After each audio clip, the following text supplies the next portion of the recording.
This is the Bush Whisperer coming at you from the beautiful Penguin Sanctuary, the southern tip of Africa, Boulders Beach, Simonstown, Cape Town, South Africa. Do we overcomplicate things? Yes, I do believe we do. It is a natural response for the rational mind to seek to break things down into their simplest parts. And in the process of breaking things down into their simplest parts, one ends up with complex patterns to observe. And so the analytical mind does this. Wants to break things down to the simplest, and in the process overcomplicates things. So there's an interesting balance and a harmony that's observed here. If you try to oversimplify, you overcomplicate things. If you try to overcomplicate things, you will oversimplify things. And when you try to overcomplicate things is when you have too many theories of black and white. So in life we tend to do this. We've been trained not to use our emotional intelligence since we were in childhood, in schools. We were told that the emotional intelligence has no value, that analytical thinking is the only way that we'll ever be able to make sense out of this world. But the truth is one needs harmony. One needs a balance of the field of consciousness in order to be able to understand true knowledge.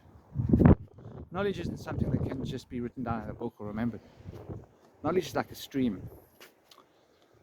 The shaman understands that knowledge flows through one like a river flows along the paths of the earth, and that the ocean is the source of all knowledge, from whence comes the wisdom and understanding, and that this knowledge is like a fount, and when one attunes to the fount of knowledge and becomes experiential in this, one can break it down and bring the understanding of the way things work, and this leads to wisdom, for one starts to apply these understandings and knowledge to one's life, and it becomes profound. And so the wisdom is fundamental, comes with age, comes with time, comes with experience. And knowledge can be distilled from wisdom, true knowledge. So knowledge isn't something that you can read in a book, believe. Beliefs are not knowledge.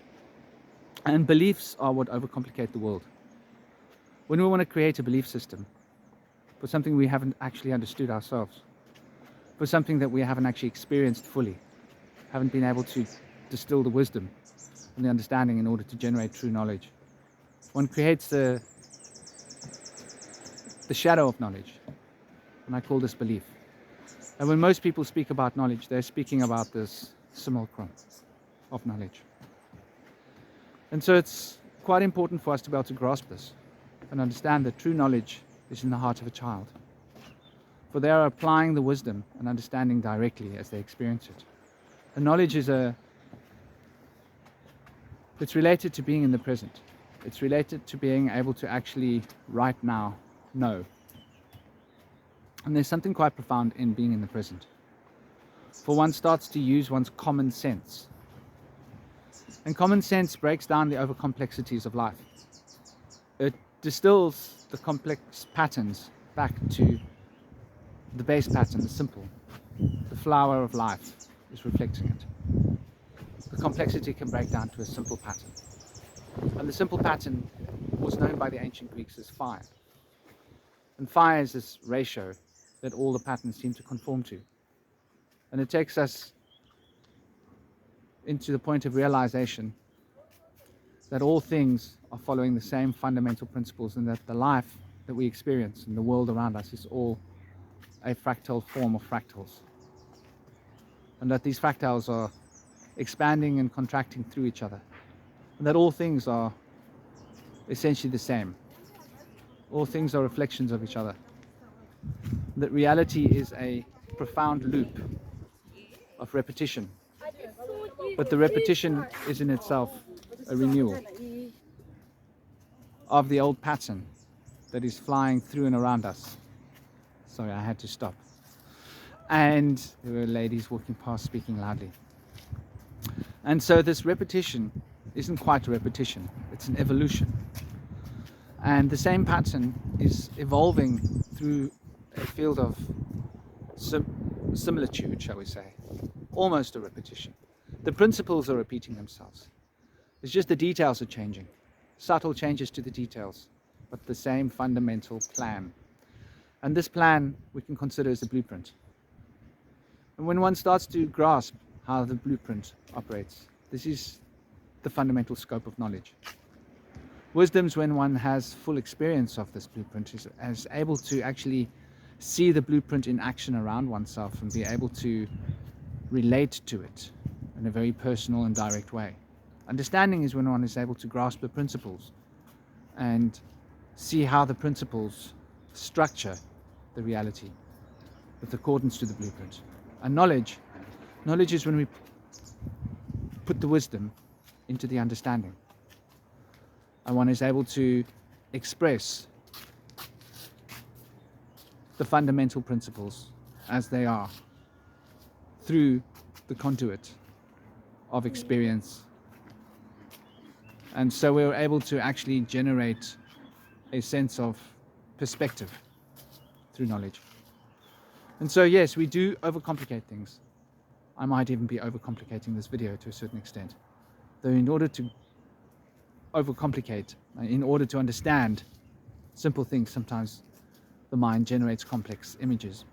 The fundamental thing to realize is that when we overcomplicate things, we need to bring it back down to base zero. We need to be able to break down the complex ideas and put them back into nature. This is the domain of the shaman. The shaman understands that all the ideas and all the philosophies that build up through the mind need to be broken down to their roots, need to be applied back to nature, and nature is the test for the wisdom, for the knowledge and the understanding.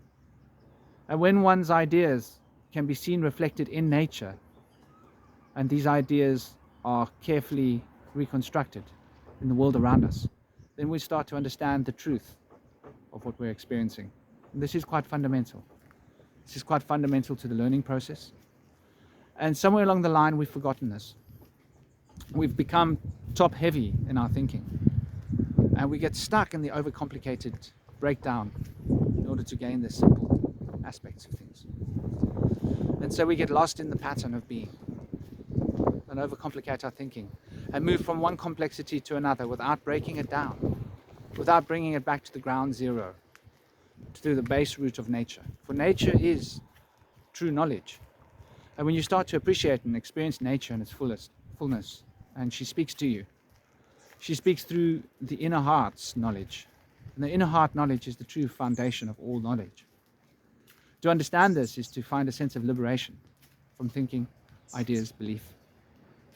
And the philosophy then becomes purified through the experience of being. I hope this has been useful and helpful. This is the Bush Whisperer, coming at you from the beautiful Penguin Sanctuary. Have an absolutely gorgeous day, gorgeous week, gorgeous month. Om Shanti Shanti Shanti.